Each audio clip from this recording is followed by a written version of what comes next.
Hey guys, it's Mr. Graybo. We're going to finish up the perimeter and area quiz, so this will be part two. Um, Make sure that you keep showing your knowledge about perimeter and area, and make sure that you're precise with your math, with your counting, with your addition, with your multiplication. It's really important.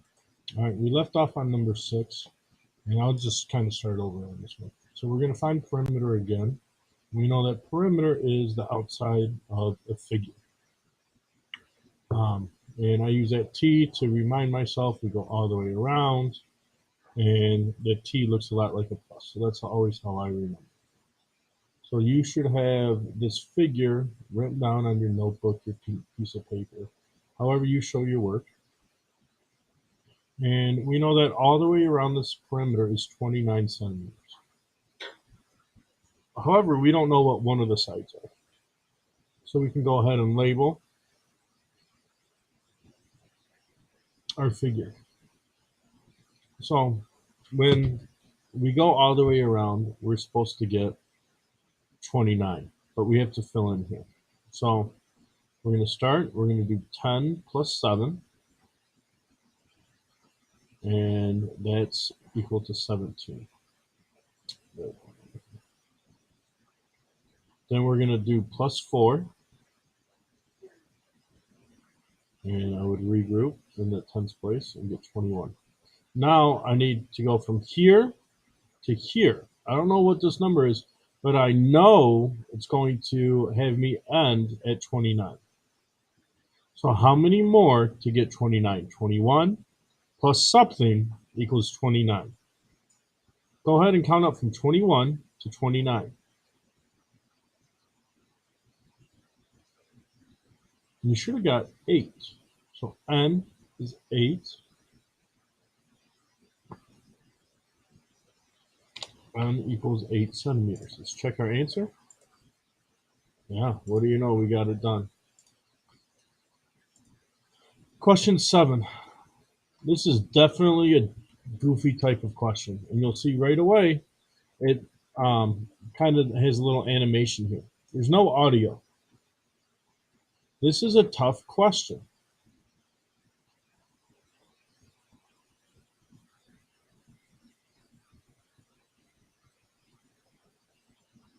So we're going to design a rectangular dog run, so we have to put fence around it. And what you should do right away is draw this type of rectangle.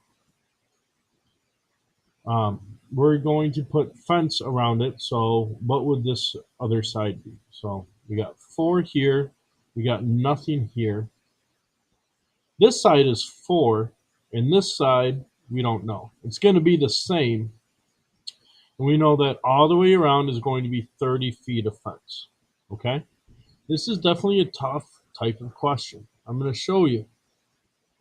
So it's going to be 4 plus something equals 30.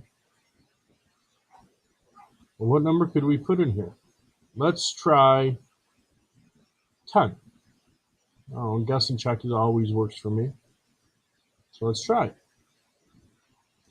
Well, 4 plus 4 is 8. 10 plus 10 is 20. Ah, that's not 30 yet. That's 28.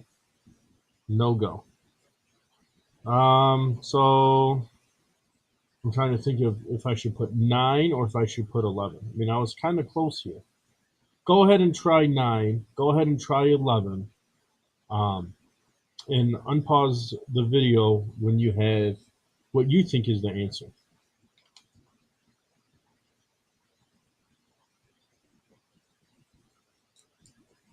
All right, so you should be back. I'll show you again how you start off your work. So you go ahead and set this up, set up our little dog run. We don't know what this was. We just figured out it wasn't 10. But we know that the perimeter all the way around this figure is 30. So 4 plus 4 plus blank equals 30. Now you could plug in these different numbers, but I already figured it out. It's 11. Because 4 plus 4 is 8. 11 plus 11 is 22. I put those together and I get 30 equals 30. So it is 11. It's not these other ones. A more efficient way of doing this is finding half of this rectangle. So half of the perimeter would have been 15. Well, half 4 plus 11 equals 15. And then I could double check and go from there.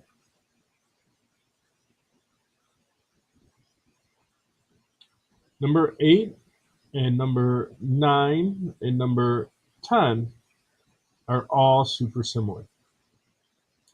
I'll go back and talk about number 8, and then I'll leave you to doing number 9 and 10 by yourself. But the big thing with these is making sure that you are precise with your math, and I guess I should have added with your reading, making sure that you're reading figure A, figure B. It wants the area, it wants the perimeter. Make sure that you're reading the questions. Lots of times kids kind of rush. Don't forget, area is the space inside. We do that by multiplying. I always remind my students that when you do area, you're finding all of it, all of this inside, and look, there's a multiplication symbol. So area is the space inside. I'll go back to number 8 for you. So we're going to find the perimeter and the area, then tell which rectangle has a greater area. So rectangle A, the perimeter, 2, 4, 6, 8. 8 units. We're not counting the square units, that's the area. And that area for A is 4 square units. B, let's take a look at figure B. Let's start here. I'm going to go 1, 2, 3, 4, 5, 6, 7, 8. 8's half. So the other half would be 8. 1, 2, 3, 4, 5, 6, 7, 8. So 8 plus 8 is 16. If you're having a tough time doing that half trick, don't worry, just count all the way around. Just be careful with your counting. Area for perimeter B is a space inside. So 1 times 7. 1, 2, 3, 4, 5, 6, 7. The area is 7 square units. So which rectangle has the greater area? Rectangle A or rectangle B? I'm looking at the area. So it's B. All right, let's check our answer. Yay, we got it right. So you're going to have to kind of do number 9 and number 10 on your own. It's just like number 8. Just make sure you're paying attention to the labels. You'll notice on problem 10, they kind of switch area and perimeter in what you're finding. So read carefully, and you should do really well. Don't forget, you can use the examples or the step-by-step and things like that. If you have any questions, you can always ask your teacher also. I hope that this helped you with perimeter and area, and I really hope that you have done a great job of showing your knowledge about perimeter and area, and I hope that you're precise with your math, counting carefully, adding and multiplying accurately. Bye.